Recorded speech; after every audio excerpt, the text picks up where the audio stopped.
Muy buenos días, tardes, noches, mañanas, cual sea el horario en que ustedes nos escuchen.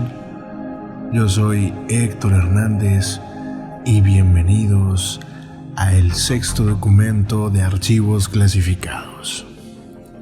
Empecemos con la primera historia, que es una historia que a mí en lo particular puedo indicar que es una historia verídica y una historia que nos pasó o les pasó a mis papás hace mucho tiempo, pero en este programa no la vamos a contar.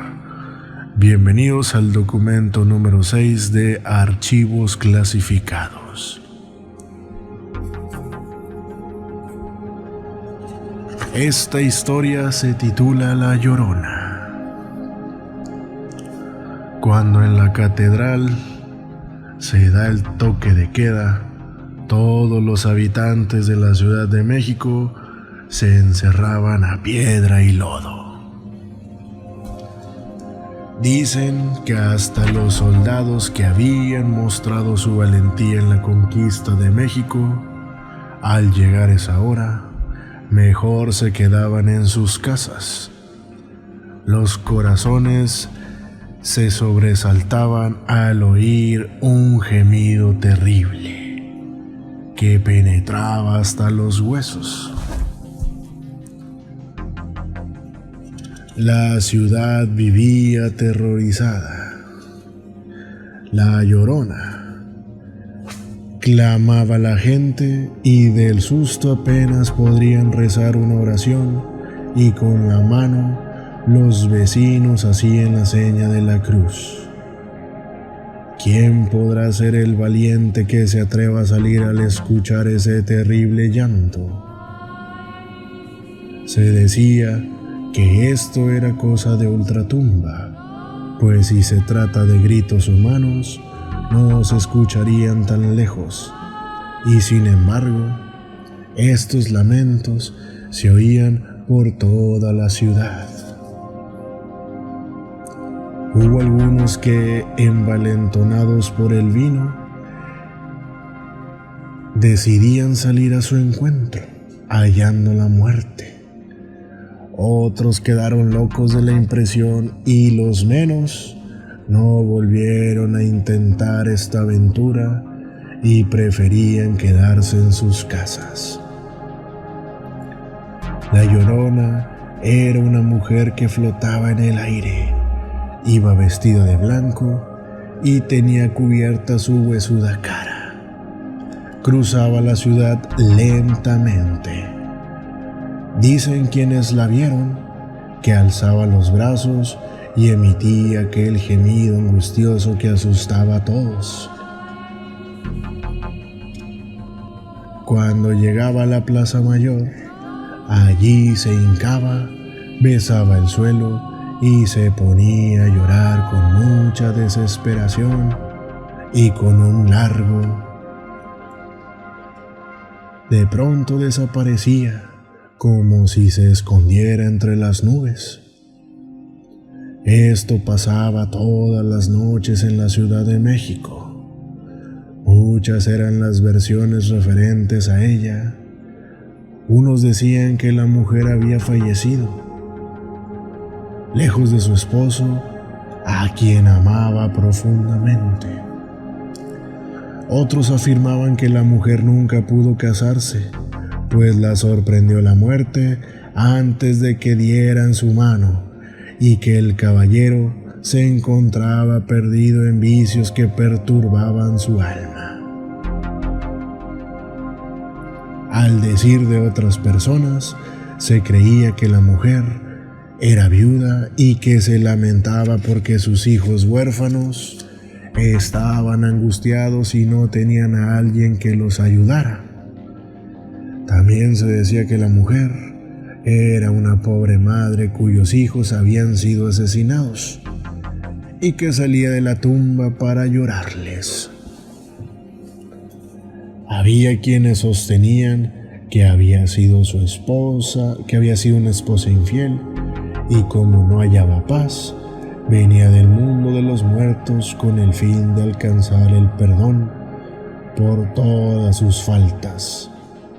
Además se decía que la mujer había sido asesinada por su marido celoso y que la famosa Llorona era la célebre Doña Marina, conocida también como la Malinche, que vivió sin casarse con Hernán Cortés y que venía con permiso del cielo a llenar el aire de lamentaciones en señal de arrepentimiento por haber traicionado a su pueblo, al estar del lado de los conquistadores españoles que cometieron tantas atrocidades.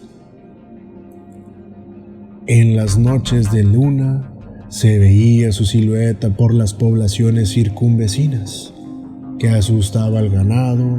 Se le vio de rodillas, al pie de las cruces, salía con gran misterio de cuevas, donde habitaban salvajes fieras, emitiendo siempre su lamento. Esta leyenda de la Llorona es muy antigua, pues también se comenta que se trataba de mujeres que morían en el parto. Solían venir en una fecha determinada, convirtiéndose en fantasmas para asustar en los caminos a quienes transitaban por ellos.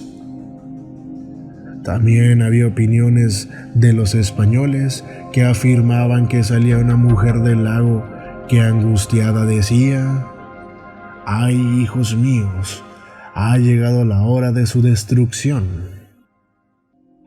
Todavía en los primeros años del siglo XVII se escuchaban los gritos de la Llorona. De pronto y misteriosamente desaparecieron para siempre y desde entonces ya pudieron dormir tranquilos los habitantes de la Ciudad de México. Increíblemente, esta es una leyenda que ha pasado de generación en generación. Y toda la República Mexicana sabemos que la Llorona es un personaje icónico de el país mexicano. Así que si ustedes alguna vez la han escuchado, les agradecería mucho que me contaran la historia a través de nuestro correo electrónico, que es ernestohd@gmail.com. Y si hablo de esta manera es porque me encanta mucho cómo habla el dúo alquimista. Si ustedes no lo han hecho, vayan a su canal y búsquenlo como el dúo alquimista. Pero bueno, no nada más está esa historia, damas y caballeros. Tenemos muchas más. Y el día de hoy me pretendo contarles algunas historias de miedo que tal vez no son muy conocidas, pero que sé que a ustedes les van a encantar. Ahora la siguiente historia se titula La mulata de Córdoba. Había muchos hombres ricos y famosos que cortejaban a la mulata de Córdoba, sin que ella les correspondiera. Ella era una mujer muy hermosa, católica y recatada, extraordinaria y simpática, de un buen carácter, a quien le hacían todo tipo de regalos y cumplidos sin lograr su amor. Muchos hombres por despecho aseguraban que ésta estaba enamorada del diablo. Estos comentarios se extendieron por toda la ciudad y se creía que hacía magia, artes adivinatorias y brujerías. Algunos afirmaban que de su casa salía un olor a azufre. Las malas lenguas sostenían que en la noche le veían salir volando para ir a la fiesta que organizan los hechiceros para adorar a Satanás. Se decía también que si alguien tenía un deseo considerado irrealizable, o si bien deseaba alcanzar un amor imposible, recurrían a la mulata a fin de que le dieran un brebaje para obtenerlo. Estos servicios eran gratuitos. Y surgía la pregunta: de dónde obtenía tanto dinero. Además realizaba obras de caridad. Su casa era muy hermosa y con muebles, adornos muy caros y joyas exquisitas. Las demás mujeres la envidiaban porque siempre se veía joven, a pesar de los años. Su fama corrió desde Córdoba hasta la Ciudad de México, y al enterarse la Santa Inquisición, ordenó que se le aprehendiera por lo que esposada de manos y pies con unas argollas, fue encarcelada y puesta a disposición del Tribunal de Santo Oficio. Los habitantes salían de sus casas para verla cuando era prendida. Ella los miraba con un aire misterioso y ellos sentían estremecerse del temor. Le confiscaron sus bienes y, como se hacía con las brujas y hechiceras, le iban a quemar en la hoguera. Dio inicio su proceso y después de algunos meses se presentaron las pruebas, se declaró culpable y fue sentenciada.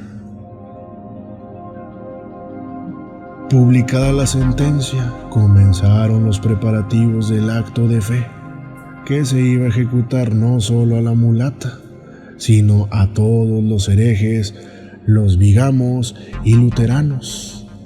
También una bruja que mediante hechizos satánicos hizo traer de lejanas tierras a su amante en solo 2 días. Eran muchas las personas a las que se les iba a quemar, por diferentes causas, entre ellas a quienes tuvieron el atrevimiento de robarse un Cristo de cobre y azotarlo hasta hacerlo sangrar. Un día, antes de la ejecución, pasó algo extraordinario, que llenó de asombro toda la población. ¿Cuál sería la sorpresa de la gente al enterarse que la mulata de Córdoba había desaparecido de la cárcel? Cuando el guardia le llevó el desayuno, la vio vestida con un elegante traje color verde y olía perfume fino. Era una mujer hermosa. La mulata recibió al carcelero con una sonrisa y le mostró un barco que ella había pintado en la pared. Se trataba de una obra cuya perfección sorprendía. La mulata dobló su falda, dejando ver sus zapatos adornados con tiritas de plata. Le hizo una reverencia y saltó a la nave. Desplegó sus velas, sopló un viento y se alejó. La embarcación se perdió de vista y solo se deja ver a lo lejos la mano de la mulata haciendo un gracioso adiós, dejando en el calabozo un olor a rosas frescas. Una historia bastante extraña, que no data, no dice absolutamente nada de dónde fue, o sea, nada. Estas historias están siendo contadas de un libro que se llama Leyendas Mexicanas de Mario Rodríguez, y la verdad está muy bueno. Nunca lo he terminado de leer, pero pues ya al menos hoy leí 2 historias del señor Mario Rodríguez. También me encontré un pequeño, ¿cómo podrían llamarlo? Un libro también titulado Cuentos de terror para niños, escrito por Sergio Gaspar Mosqueda. Muy bueno, la verdad, vienen muy buenas historias.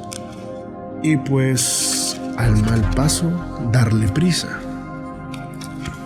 Esta historia se titula La bruja de la colonia Guerrero. Recordemos que aquí no dan direcciones, no dan absolutamente nada, pero espero y que les guste esta increíble lectura que vamos a hacer a continuación. En una casa muy vieja en la colonia Guerrero, donde hoy están las oficinas de un banco, vivió hace algún tiempo una anciana de terrible aspecto y muy mal carácter. Los niños rara vez jugaban a la pelota en las cercanías, pues cuando ésta caía en el patio, podían darla por perdida. La anciana, que odiaba las risas de los niños, entreabría la puerta para echarles una furiosa mirada y los corría a puras groserías. Seguramente es una bruja, decían quienes habían visto algunas noches un resplandor por las ventanas, como si un intenso fuego consumiera el interior de la casa. Un día, la mujer dejó de aparecer cuando los niños hacían mucho ruido cerca de la casa de la bruja, como ya la llamaban todos. Ni siquiera salía cuando algún chiquillo se le iba la pelota al patio de la vieja casa. Poco después se supo que la anciana había muerto. La encontraron sin vida el día que un par de vecinas que pasaban por el lugar percibieron un olor muy feo, como de animal muerto. Tocaron a la puerta y al no recibir respuesta llamaron a la policía. Los policías la encontraron sobre su cama. El lugar se llenó pronto de curiosos, quienes nunca podrían olvidar los ojos muy abiertos de la mujer, que parecía mirarlos con mucho odio. Poco tiempo después, algunos niños parecían haber olvidado a la anciana, aquella, y ya se atrevían a jugar fútbol usando el zaguán como portería.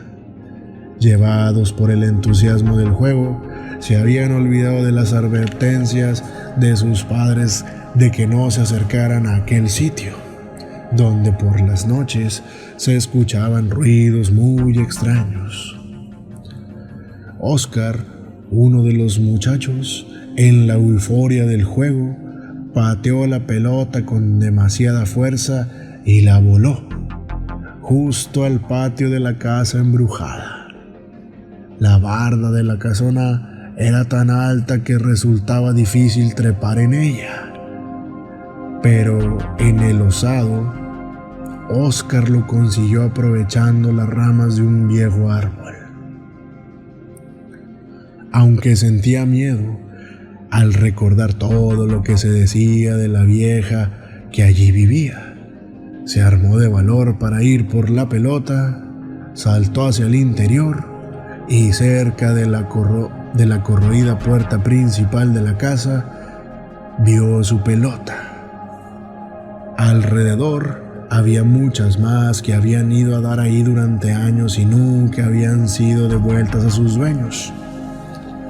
Avanzó lentamente, temeroso de encontrarse frente a frente con el fantasma de la anciana.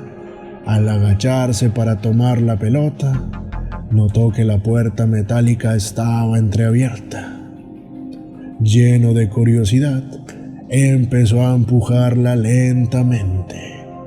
Entonces sintió que un aire helado le golpeó la cara.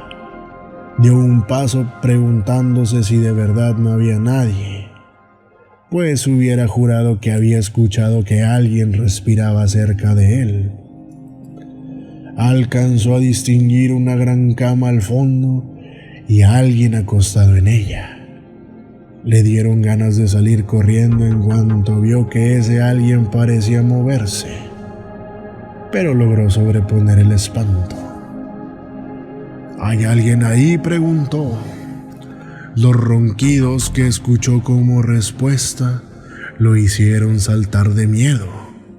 Mientras más se acercaba el lecho, más intenso era el frío. De pronto, las cobijas cayeron al suelo y la anciana se sentó sobre la cama, mirándolo muy fijamente con unos ojos endemoniados.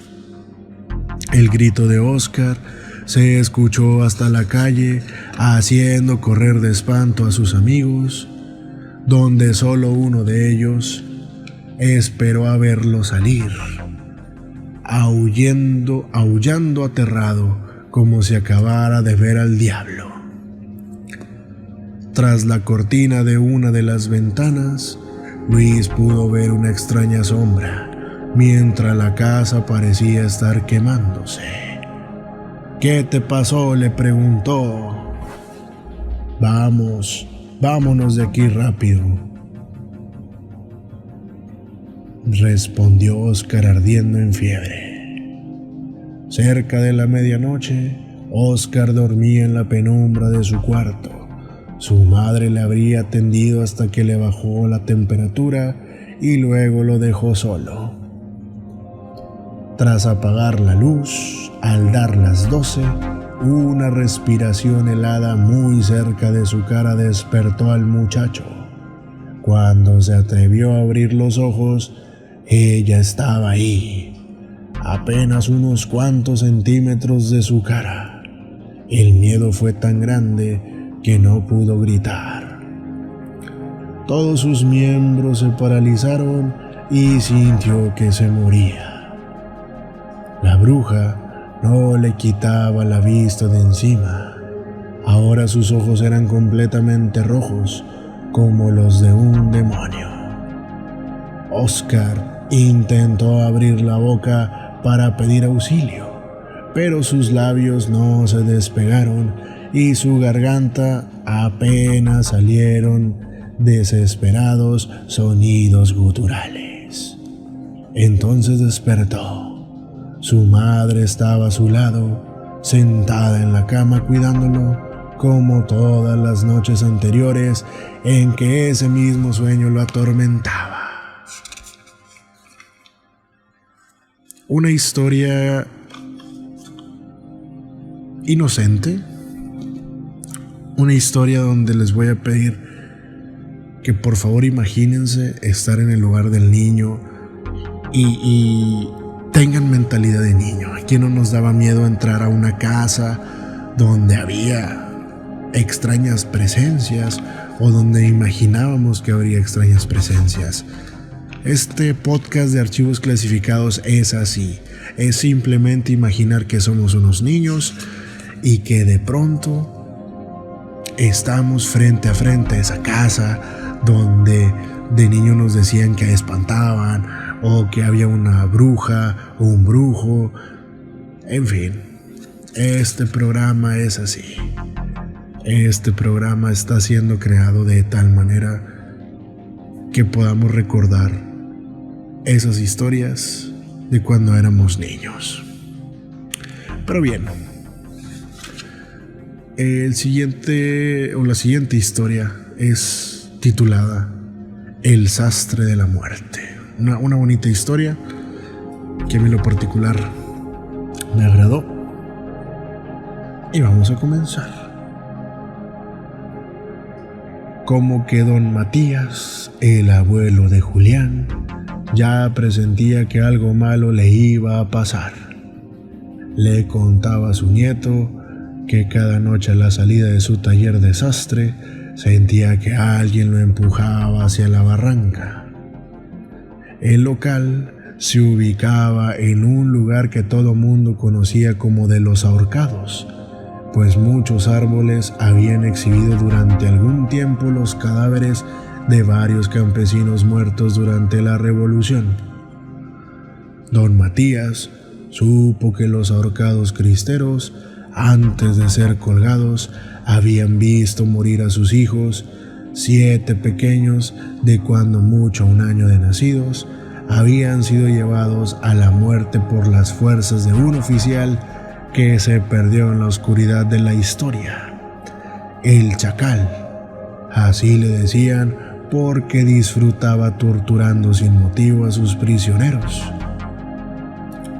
Aquello fue por estas fechas, ya cercano el día de difuntos, comentó don Arnulfo, mientras don Matías lo medía para confeccionarle un traje que el cliente pensaba lucir en su ya cercano funeral, pues ya contaba con 93 cumplidos.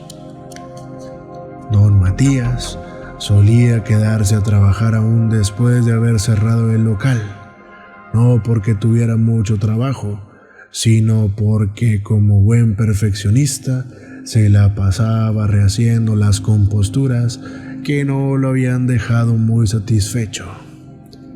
Siempre se quedaba solo, acompañado de un gato que había recogido en la calle. Pero aquella sería una noche que nunca olvidaría. Cuando a las 11 de la noche sonaron en la vieja iglesia del pueblo, se encontraba dormitando en su cómodo sillón. De pronto, por entre las rendijas de la pequeña puerta de madera, penetró un susurro que se fue acercando cada vez más a sus oídos. Levantó la cabeza espantado y mientras comenzaba a entender algunas de las palabras, vio que el gato sobre el pequeño mostrador se erguía erizando todos los pelos. Julián, un muchacho de mente ágil, casi se suelta riendo cuando su abuelo le platicó su terrible experiencia de la noche anterior. Pero el semblante desvelado y demacrado de don Matías indicaba que hablaba muy en serio. ¿Así?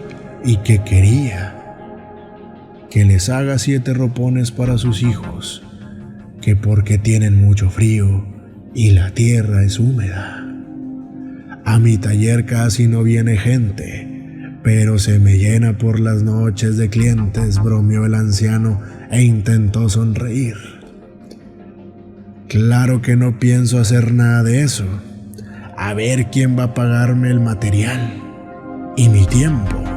No, que se vayan al diablo, quienes quiera que sean. Y tal cual se los grité. Se fueron a acostar. Pasadas las 12 de la noche, Julián intentaba dormir cuando escuchó que su abuelo entraba al cuarto. Lo escuchó trompezar varias veces y quejarse por algún golpe. Al fin pudo cerrar la puerta y se dirigió a su lecho mientras murmuraba cosas muy molesto. Don Matías se mantuvo inquieto buena parte de la noche. Por fin pudo dormir un poco, pero despertó al cabo de 1 hora cubierto en sudor. Había tenido una pesadilla muy fea. En un ranchito, unos soldados les arrebataban sus 7 hijos pequeños a un campesino muy humilde, y sin ropita los ponían a la intemperie sobre la tierra.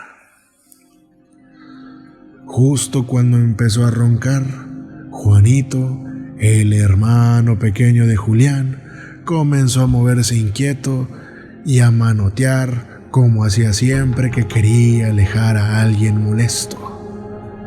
Julián meció un poco la cuna hasta que su hermano volvió a quedarse completamente dormido. El muchacho no tardó en caer también dormido, de modo que se olvidó apagar la veladora que había puesto en el altar de difuntos para honrar al gemelo de Juanito que había nacido muerto. Más avanzada la madrugada, una corriente de aire despertó a Julián. Se sentó en la cama y se talló los ojos. Extrañamente, el aire no había apagado la veladora y a su luz, el jovencito pudo descubrir que su abuelo no estaba en su cama. ¿Habrá ido al baño? Más inquieto se puso al ver que el bebé estaba sin ropa. Estaba completamente amoratado de frío. Juanito, se levantó aprisa y fue a encender la luz, pero se encontró con que no había corriente eléctrica. Entonces se encaminó a la puerta para cerrarla y de regreso tropezó con los cobertores del bebé a los pies de su cuna. Cuando arropaba al niño, escuchó pasos de varias personas en la azotea, que se dirigían al borde que daba a la barranca. Julián vio a través de la ventana un cuerpo que caía y escuchó un alarido que se fue apagando a la distancia. Justo en ese momento, el bebé empezó a llorar y la luz se encendió. Aterrado, Julián se sentó en su cama con la espalda apoyada contra la pared y apretando fuertemente a su hermanito. No se atrevió a apagar la luz y no quiso indagar nada acerca de su abuelo. Al día siguiente, encontraron el cuerpo de don Matías entre las filosas rocas de la cantera. Todo ese día fue lluvioso y al anochecer, mientras velaban el cuerpo de don Matías, una parte del cerro cercana al taller de sastre se desgajó debido a la humedad, dejando al descubierto las osamentas de 7 pequeños. En ese paraje hoy pasa una carretera y quienes han cruzado por ahí en la noche del Día de los Difuntos aseguran que han visto varios bebés abandonados al borde del camino, pero cuando se detienen para ellos poder recogerlos, descubren que ya no está. Así es, mis queridos amigos, fans. Estas son historias literalmente de niños que a mí me encantan, la verdad, me están fascinando. Y pues qué mejor que compartirles estos pequeños fragmentos que tal vez jamás han visto el libro. Lo pueden buscar en internet, se llama Cuentos de terror para niños de Sergio Gaspar Mosqueda. A veces hay que salir un poquito más de lo tradicional, de lo que ya estamos acostumbrados. Historias de miedo y eso, a veces hay que introducirnos un poco en la fantasía, y qué mejor que transportarnos a cuando éramos niños. Ya tenemos una historia más, de hecho esta ni siquiera la he leído,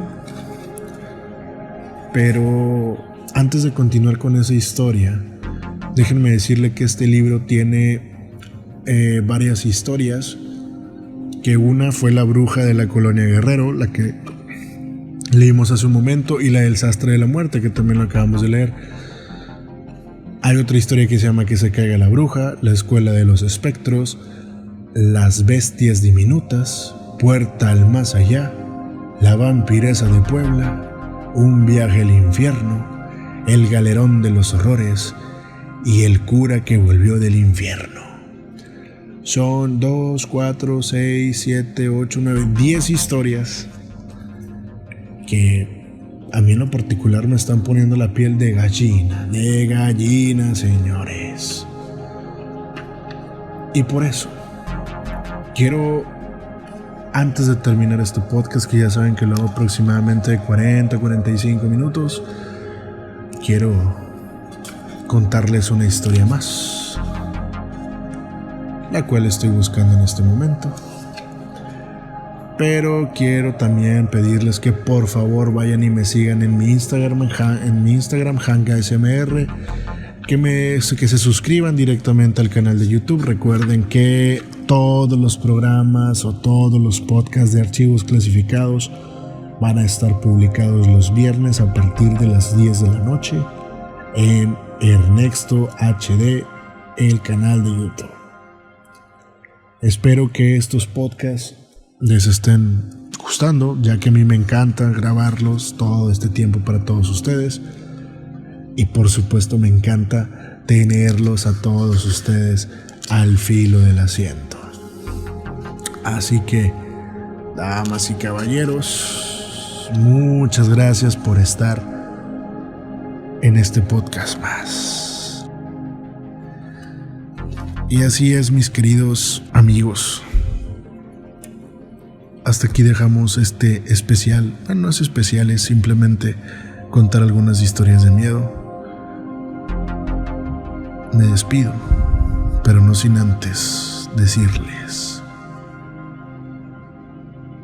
que descansen, si es que pueden.